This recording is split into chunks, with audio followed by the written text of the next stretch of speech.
Have you ever found yourself daydreaming of moving out of the city limits and living in a small house, a small cabin, or even a tiny house, and be able to live a quiet, peaceful life away from the hustle and bustle and crazy hysteria of today's world? Now, it might not be an easy task, and it might seem flat out intimidating, but I'm here to tell you that it's not impossible, because me and my family have done it. And for those who don't know, for the last 5 years we've been living here in our tiny house, and we are in a medium density residential area. I'll get into a little bit of zoning stuff later, but I just want to let people know that if you're feeling like that life inside of a high density populated area is just not for you anymore, you can make moves to make your life a more peaceful and better place. So stick around in this video for some very important tips on your property search for your small homes. So hopefully you won't make some of the same mistakes that we did when we first started looking for properties for our tiny house. So let's get started. Now, I think we got very lucky in finding the land that we ended up being on and purchasing, but we made many mistakes that could have been costly, especially if we hadn't gotten zoning approval from our county, which I'll talk about a little bit later. Now, even though in our specific instance here, I'm talking about how we found land for our tiny house, I think a lot of these strategies and tips that I'm going to mention in this video will be relevant to many other kinds of homes that you might want to put on your property in your property search. Now, the first thing to remember when you're starting your land search for your tiny home, small home, whatever it is that what you're trying to do is outside of the norm of expectations. So in that respect, you also have to be thinking outside of the box in the same manner. For instance, you may have certain aspirations of where you'd like to end up, but you might have to curb those lofty expectations and be flexible with your expectations, especially if you don't have a huge budget for land. So now I'm going to talk about specifically 3 different things that you should be looking at when looking to buy land for your tiny house. Now, the first thing I'm going to talk about is where to look. Now, you could look for land so many different places. You could find land on eBay, on obvious places like Zillow and Realtor.com. You might not believe this, but my wife actually found the land that we purchased for our tiny house on Craigslist. She found our property for sale on Craigslist, and when we came to look at it, we just knew right away that this was the place that we were going to be. We just felt it our first time here. Another good site for searching for land is called LandWatch. I often find myself going on there, even though we live here and don't really need land. I'm always looking to see what things cost and things like that. But the searching for where you find these properties doesn't really matter. The most important thing is knowing what you're looking for when purchasing a property, which is going to bring me to my next point, which is characteristics that you want to look for finding land for your small house. So let's get into certain characteristics you want to look for when looking for land. So to start, this is going to depend on whether you want to be on the grid or off the grid. Now, if you want a property that's going to be on grid, you want to make sure that you have access to water, or if you're going to have to drill a well, you're going to want to know whether you can connect to electricity and whether there's a cost there. And sewage, your sewer, you want to figure all that stuff out. That's important things to know. But whether you're on grid or off grid, the one main thing you're going to want to know right away is whether your property is in a flood zone. Because if you're in a flood zone, you're going to have your tiny house just float away, and that's not good. Another thing I've found about flood zones is that when you're looking for properties, you often find some low prices for certain lands, and when you go and dig a little bit deeper, you find out that that property is in a flood zone, and that is why the price is so low.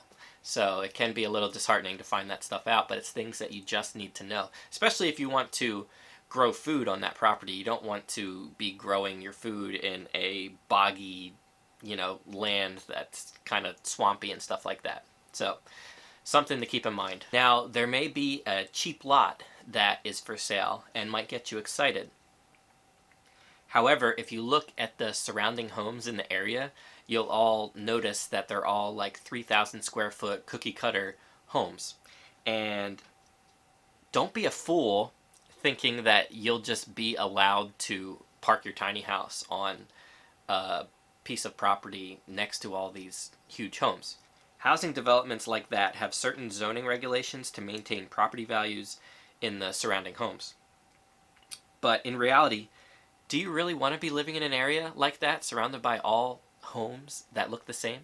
I know I don't. So what I've found is really important when searching for land for a tiny house, or any kind of small home outside of the norm, is you want to find a diamond in the rough. Now, what do I mean by that? You want to look for properties that have been for sale for over a year and haven't sold. And in those cases, the sellers might be more willing to make a deal or make an exception in any certain area that it might be to have any kind of house there, because homes in a certain county or whatever means tax dollars that they get. So they want to have population in these areas. So they might make an exception for you. So I'll give you an example of that with an experience we had. So there was another property that we looked at that we didn't end up purchasing that was in a neighboring county. And so I think we found it on Realtor.com, and we sent a message on the app to the listing agent, and we told the listing agent, hey, this is what we want to do. We want to park a tiny house on this property. Would we be willing to or able to do that? And she got back to us very quickly and told us that she would contact the local zoning authority and figure out whether we'd be able to do that. And then she got back to us again and told us that yes, we would be able to park our tiny house there as long as we hooked up to electric, had a well dug. We would have to get a well dug, and that our tiny house was connected to a permanent foundation like a regular house. So as long as we filled all that criteria, we would be allowed to park our tiny house on this property. Now, upon further inspection, when we got to the property, we realized that it was really, really close to a major interstate, and that's probably why it was on sale for so long and why it was kind of cheap. So we didn't end up purchasing it because of those reasons. But those are the kind of questions that you need to be asking. You need to be right up front and just say, this is what I want to do, this is what I'm looking for, what do we have to do to make this happen? Because those are deal breakers. You don't want to purchase a property and then find out later that you can't put your tiny house there legally. That would be a big mistake, and one that could have happened to us, which I'll get into a little bit later in this video. So basically, for that property, they didn't want us to be off-grid in that area. Now, if you're looking for more of an off-grid setup for your tiny house, small house, whatever, I would search for recreational land. Recreational land is something that hunters would purchase to have places to set up, temporary shelters and rustic cabins, things like that during hunting season, so they could hunt on their property. Another thing to look for is unincorporated townships. Unincorporated townships are townships that basically have no municipal, authority because the population size is so small. So another benefit of that is areas like that, taxes are really low. And you could also get by with very little rules and regulations regarding specifically zoning, because in those areas, there's no authority to enforce them. So that's really cool. The downside to that is, if it snows and the weather's bad, you probably don't have people there to plow your driveway and stuff like that. So you have to be responsible for that, and also probably the local roads in that area. But unincorporated townships is something you could do a very simple search for online and find them in your state. Now, I want to make one more point I forgot to mention about the property that we purchased, and that is that we are in a borough, and essentially almost all of our entire borough is in a flood zone. We're in an area that gets some really bad floods and waters that go through town, and it's pretty bad when we get some pretty intense rains. However, the property that we found is not in one of those flood zones. We're a little bit more elevated and we have really good drainage on our property. So my theory is, going back to what I was talking about, finding a diamond in the rough, is that we got a good deal on our property, we are not in a flood zone, and I think that our county actually may have made an exception for us to put our tiny house here, even though it doesn't look like all of the surrounding homes. We do have some direct neighbors that have very large homes, and it kind of sometimes looks like our neighbor behind us has a really big old farmhouse that actually has an addition built onto it, and it kind of looks like we're living in a shed in their backyard. But that's beside the point. I think our county may have made an exception for us to, one, get more tax revenue from us living here. There had been a lot of people moving away from our area, as far as from what we've been told. So I think, you know, finding this diamond in the rough, they were able to, or willing to, accept having us here in our tiny house, even though it's a different kind of dwelling than people typically live in.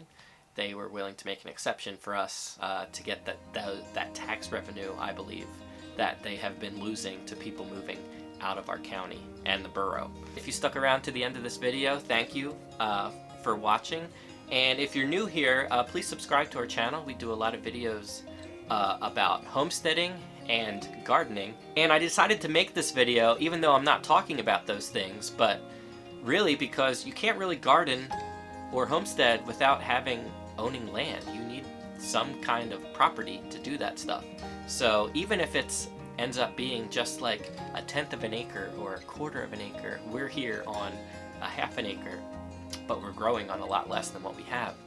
The point is, you can't do it without land, but even if you could only purchase a small piece of land, there's a lot of things that you could do. There's a lot of things that you could grow on just a small piece of land, and that's a lot of what we talk about here on this channel. So please, if you haven't done so already, subscribe to our channel and give this video a like if you found it helpful.